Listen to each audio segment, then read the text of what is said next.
Hello friends, welcome back to my channel Rusikkalam. நம்ம இன்னைக்கு பார்க்க போற ரெசிபி ரொம்ப சூப்பரான டேஸ்டியான திக்கடி பீஸா.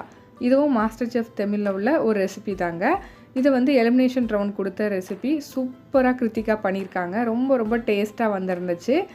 இதுக்கு வந்து நார்மல் பீஸா மாதிரி சீஸ் சாஸ் இந்த மாதிரி எதுவும் மைதா அந்த மாதிரி எதுவுமே தேவையில்லை. ஹெல்த்தியாக செய்ய போகிறோம். வாங்க எப்படி செய்யலான்னு பார்க்கலாம். அதுக்கு முன்னாடி நம்ம சேனலில் பார்த்து நீங்கள் ஃபஸ்ட் டைம் பார்க்குறீங்கன்னா மறக்காமல் சப்ஸ்கிரைப் பண்ணி பக்கத்தில் உள்ள பெல் ஐக்கானை கிளிக் பண்ணி அதில் ஆளுங்கிற பட்டனையும் கிளிக் பண்ணி வச்சுக்கோங்க. முதல்ல ஒரு பேனில் ஒரு 1/4 கப் அளவு கடலைப்பருப்பு சன்னா தால் சொல்லுவாங்கள்ல அதை எடுத்துக்கோங்க. எடுத்துகிட்டு இப்போ இதை நல்லா ட்ரை ரோஸ்ட் பண்ணிக்கணும். மீடியம் ஃப்ளேமில் வச்சு நல்லா ரோஸ்ட் பண்ணிக்கோங்க. கொஞ்சம் கிறிஸ்பியாக வர அளவுக்கு நல்லா ரோஸ்ட் பண்ணிக்கணும்.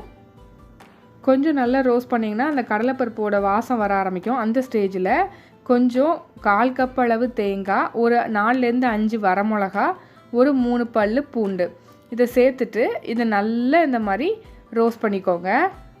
கூடவே கல்லுப்பு சேர்த்துக்கோங்க. கல்லுப்பு இல்லைன்னா நீங்கள் நார்மல் உப்பு சேர்த்துக்கலாம். உப்பு சேர்த்து பண்ணும்போது உங்களுக்கு அந்த வத்தலோட நெடி வந்து இருக்காது. இப்போ இது கூடவே ஒரு சின்ன லெமன் சைஸ் அளவு புளி சேர்த்துட்டு இதையும் நல்லா ரோஸ்ட் பண்ணிக்கலாம். மீடியம் ஃப்ளேம்லேயே வச்சு நல்லா ரோஸ்ட் பண்ணி எடுத்துக்கோங்க. பாருங்கள், இப்போ நமக்கு நல்லா ரோஸ்ட் ஆகிடுச்சு. இப்போ இதை தனியாக ஒரு பிளேட்டில் மாற்றி இதை நல்லா ஆற வச்சுக்கலாம். நல்லா ஆறினதுக்கப்புறம் நம்ம அரைச்சி எடுத்துக்கலாம். இப்போ இது தனியாக இருக்கட்டும். அடுத்து நான் மட்டன் எடுத்திருக்கேன். மட்டன் வந்து எலும்பு இல்லாத நல்ல போன்லெஸ் பீஸாக எடுத்துக்கோங்க. இப்போ இதை வந்து ஒரு மிக்ஸி ஜாரில் போட்டு நல்லா அரைச்சி எடுத்துக்கலாம். உங்களுக்கு வந்து நல்ல கொத்துக்கறியாக கிடச்சிதுன்னா வாங்கிக்கோங்க, அது ரொம்ப நல்லது. அரைக்கும் போது பல்ஸ் மோடில் வச்சு விட்டு அரைச்சிக்கோங்க. இந்த மாதிரி கன்சிஸ்டன்சி வர வரைக்கும் அரைச்சி எடுத்துக்கோங்க. இது தனியாக இருக்கட்டும். இப்போ ஒரு கடாயில் ஒரு 2லேருந்து 3 டேபிள் ஸ்பூன் வரைக்கும் எண்ணெய் சேர்த்துக்கிடலாம். எண்ணெய் சேர்த்துட்டு இதை நல்லா இந்த மாதிரி சூடாகிற வரைக்கும் வெயிட் பண்ணுவோம். எண்ணெய் கொஞ்சம் நல்லா சூடானதும் அதில் வந்து நல்ல பொடியாக நறுக்கி வச்சுருக்கிற வெங்காயம் வந்து சேர்த்துக்கலாம். நல்ல பொடியாக நறுக்கி இருக்கணும், அப்போனா தான் டேஸ்ட்டாக இருக்கும் இந்த ரெசிபிக்கு. நல்ல பொடியாக நறுக்கின வெங்காயம் சேர்த்துக்கோங்க. வெங்காயம் வந்து நான் ஒரு 3 பெரிய வெங்காயம் சேர்த்துருக்கேன், மீடியம் சைஸ் சேர்த்துருக்கேன். இப்போ அதை நல்லா வதக்கிக்கலாம். கொஞ்சம் வெங்காயம் டிரான்ஸ்பரண்ட்டாக வந்ததும் ஒரு 2 டீஸ்பூன் அளவுக்கு இஞ்சி பூண்டு விழுது சேர்த்துக்கலாம். சேர்த்துட்டு இப்போ இதையும் நல்லா வதக்கிக்கலாம். ரொம்பவே சூப்பரான ஹெல்த்தியான ஒரு வெர்ஷன் கூட சொல்லாங்க. இந்த பீஸா ரொம்ப நல்லா இருந்துச்சு. கண்டிப்பாக நீங்களும் ட்ரை பண்ணி பார்க்க வேண்டிய ஒரு ரெசிபி. இஞ்சி பூண்டோட ராஸ்மல் போனதும் இதில் வந்து ஒரு தக்காளியை நல்லா இந்த மாதிரி பொடியாக நறுக்கி சேர்த்துக்கலாம். இதையும் நல்லா மிக்ஸ் பண்ணி விட்டுறலாம். தக்காளி வெங்காயம் எல்லாம் நல்லா மேஷ் ஆகி வர மாதிரி நல்லா வதக்கணும். இந்தளவு கொஞ்சம் வதங்கினதும் இதில் மஞ்சள் தூள் 1 டீஸ்பூன் மஞ்சள் தூள் சேர்த்துருக்கேன், 2 டீஸ்பூன் காஷ்மீரி மிளகாத்தூள் சேர்த்துருக்கேன், அப்புறம் 1 டீஸ்பூன் உப்பு சேர்த்துட்டு இப்போ இதை நல்லா மிக்ஸ் பண்ணி விட்டுக்கலாம். மீடியம் ஃப்ளேமில் வச்சு நல்லா கொஞ்சம் நேரம் வதக்கி விட்டுட்டே இருங்க. நல்லா வதங்கணும். எவ்வளோக்குள்ளே நல்லா வதக்கி எடுக்கிறீங்களோ அவ்வளோக்குள்ளே இந்த டேஸ்ட் ரொம்ப நல்லாயிருக்கும்.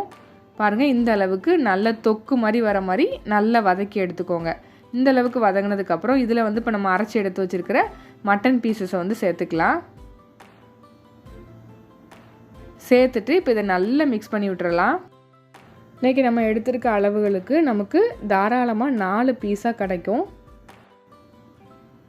கொஞ்ச நேரம் நல்லா மிக்ஸ் பண்ணி விட்டுட்டே இருந்தீங்கன்னா நல்லா முட்டை பொரியல் மாதிரி நல்லா மிக்ஸ் ஆகி வந்துடும். பாருங்கள், இப்போ நல்லா மிக்ஸ் பண்ணி விட்டாச்சு. தண்ணிலாம் எதுவுமே நம்ம சேர்க்க வேண்டாம். இந்த மட்டன்லேருந்தே கொஞ்சம் தண்ணி விடும், அந்த தண்ணியே போதும் இது வேகிறதுக்கு. ஏன்னா நம்ம நல்லா அரைச்சி எடுத்துருக்கனால கொஞ்சம் ஈஸியாகவே வெந்துடும். இந்த மாதிரி நல்லா மிக்ஸ் பண்ணி விட்டுட்டு இப்போ இதை நம்ம க்ளோஸ் பண்ணி குக் பண்ணணும். நல்லா இந்த மாதிரி மிக்ஸ் பண்ணி விட்டுக்கோங்க. இப்போ இதை க்ளோஸ் பண்ணி ஒரு 10லேருந்து 15 நிமிஷம் மீடியம் ஃப்ளேமில் வச்சு குக் பண்ணிங்கன்னா சூப்பரான மட்டன் தேக்கடி ரெடி ஆகிடும். அது தனியாக இருக்கட்டும். இப்போ நம்ம கீழே உள்ள பேஸுக்கு வந்து ரெடி பண்ணிடலாம். ஒரு மிக்சிங் பவுலில் 2 கப் அளவு அரிசி மாவு எடுத்திருக்கேன். அரிசி மாவு இல்லைன்னா இடியாப்ப மாவு கூட நீங்கள் எடுத்துக்கிடலாம். ஒரு 1/2 டீஸ்பூன் உப்பு சேர்த்துக்கலாம். சேர்த்துட்டு இப்போ இதை நல்லா மிக்ஸ் பண்ணி விட்டுக்கோங்க. இப்போ இதை நல்லா மிக்ஸ் பண்ணதுக்கப்புறம் இதில் தண்ணி சேர்த்துக்கலாம். நல்ல சூடான தண்ணி தான் சேர்க்கணும், நல்ல ஹாட் வாட்டர் தான் சேர்க்கணும்.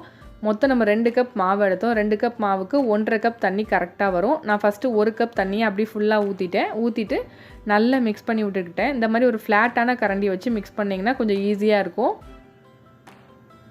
நல்லா இந்த மாதிரி மிக்ஸ் பண்ணி விட்டுக்கோங்க. அதுக்கப்புறம் மீதி உள்ள தண்ணியை கொஞ்சம் கொஞ்சமாக ஊற்றி நல்லா மிக்ஸ் பண்ணுங்கள். நல்லா ஹாட் வாட்டரை மிக்ஸ் பண்ணுங்கள். அப்போனா தான் உங்களுக்கு நல்ல அது ஒன்று போல் நல்லா மிக்ஸ் ஆகி வரும். நீங்கள் நார்மல் வாட்டர் சேர்த்திங்கன்னா உங்களுக்கு இந்த மாதிரி வராது.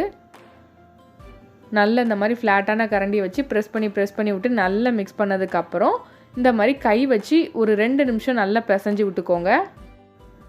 இப்போ இதை வந்து ஒரு சப்பாத்தி மாவு கன்சிஸ்டன்சி வர மாதிரி நல்லா பிசைஞ்சு எடுத்துக்கலாம். இது நல்லா பிசைஞ்சதுக்கப்புறம் ஒரு மூடி போட்டோ இல்லை ஒரு துணி போட்டோ மூடி வச்சுக்கோங்க. ஏன்னா மாவு வந்து காஞ்சிச்சு அப்படின்னா உங்களுக்கு ஒழுங்காக வராது. நல்லா மாவு சாஃப்டாக வந்திருக்கு. இது தனியாக மூடி எடுத்து வச்சுக்கோங்க. இப்போ நம்ம பருப்பு துவையலுக்கு வறுத்த ஐட்டம் எல்லாமே நல்லா ஆறிடுச்சு. இப்போ இதை க்ளோஸ் பண்ணி நல்லா அரைச்சி எடுத்துகிட்டு வந்துடலாம். தண்ணி சேர்க்காமல் முதல்ல அரைச்சிக்கோங்க.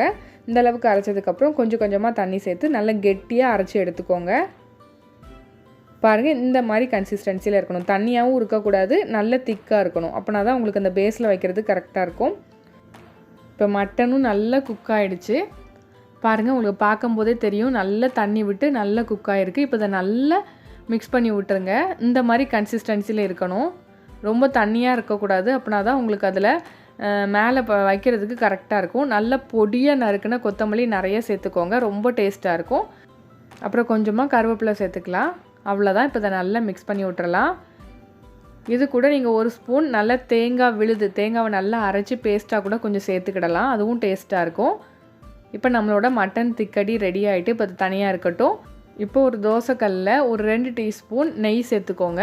நெய் இல்லைன்னா பட்டர் கூட நீங்கள் யூஸ் பண்ணலாம்.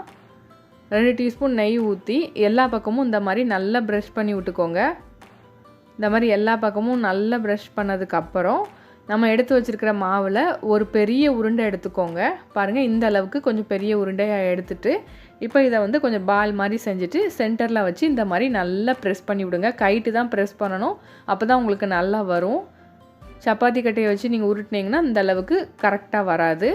நல்ல லோ ஃப்ளேமில் வச்சுட்டு அதுக்கப்புறம் இந்த மாதிரி பண்ணுங்கள். ஹை ஃப்ளேம்லேயோ மீடியம் ஃப்ளேம்லேயோ வைக்க வேணாம். லோ ஃப்ளேமில் வச்சுட்டு இந்த மாதிரி நல்லா ப்ரெஸ் பண்ணி விட்டுக்கோங்க.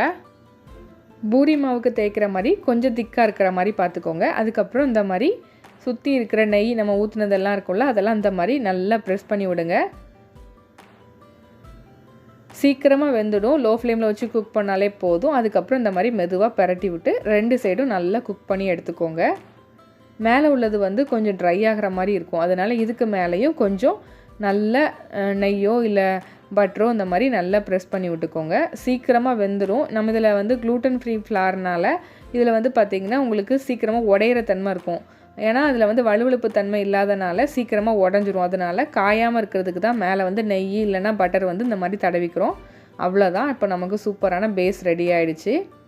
இப்போ இதே மாதிரி மற்றது எல்லாத்தையுமே செஞ்சு எடுத்து வச்சுக்கோங்க. நான் இன்னொன்றும் செஞ்சு எடுத்திருக்கேன். பாருங்கள், சூப்பராக ரெடி ஆகிடுச்சு. இப்போ எல்லாத்தையுமே பிளேட் பண்ணிடலாம்.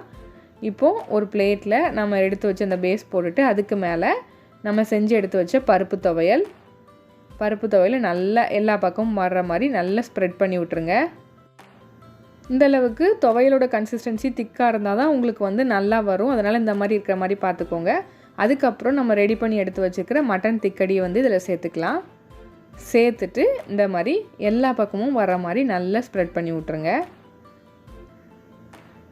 இப்போ நல்லா ஸ்ப்ரெட் பண்ணியாச்சு. இதுக்கு மேலே கார்னிஷ்க்கு மேலே கொஞ்சம் கொத்தமல்லி இலையும் கருவேப்பிலையும் மேலே நான் போட்டுக்க போகிறேன்.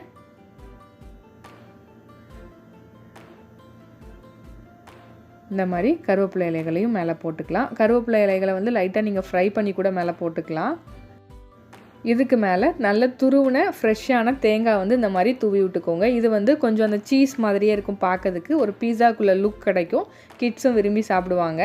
அதுக்கப்புறம் நம்ம இதை கட் பண்ணி பிளேட் பண்ணிடலாம். அவ்வளோதான். சூப்பரான எம்மியான திக்கடி பீஸா ரெடி ஆகிடுச்சு. ரொம்ப ரொம்ப ஹெல்த்தியான ரெசிபி. மைதா இல்லாமல், சாஸ் எதுவுமே இல்லாமல், சீஸ் இந்த மாதிரி எதுவுமே தேவையில்லாத சூப்பரான பீஸா. ரொம்ப ரொம்ப ரொம்ப சூப்பராக இருந்துச்சுங்க.